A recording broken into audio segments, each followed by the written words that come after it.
नमस्कार.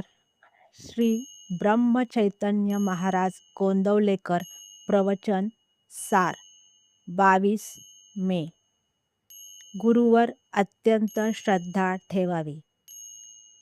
कुस्त्या खेळून झगडून शरीरबळ वाढते.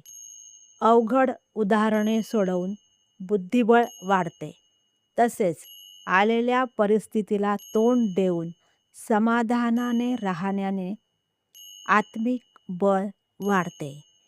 आत्मिक बळ वाढणे म्हणजे देहबुद्धी कमी होणे. त्यासाठीच परमेश्वर संकटे धाडतो. भोग समाधानाने भोगण्यातच पुरुषार्थ आहे. भोग भोगण्याची ताकद मला दे, समाधान भंगू देऊ नको, तुझे सतत स्मरण व्हावे, ही प्रार्थना परमेश्वराला शरण जाऊन करावी. दुःख भोगायचेच आहे तर समाधानाने भोगावे. ज्याचे हित होणे असेल तसे परमात्मा करतो हे लक्षात ठेवावे.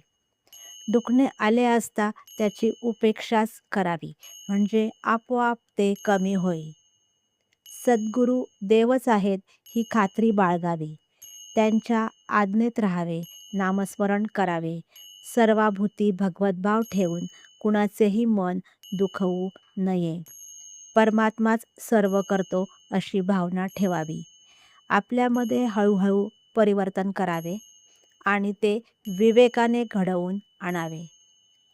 भजन, पूजन, नामस्मरण हे जे आपण करतो ते आपल्या मनापर्यंत पोहोचले पाहिजे, तरच त्याचा योग्य तो परिणाम लवकर दिसू लागेल.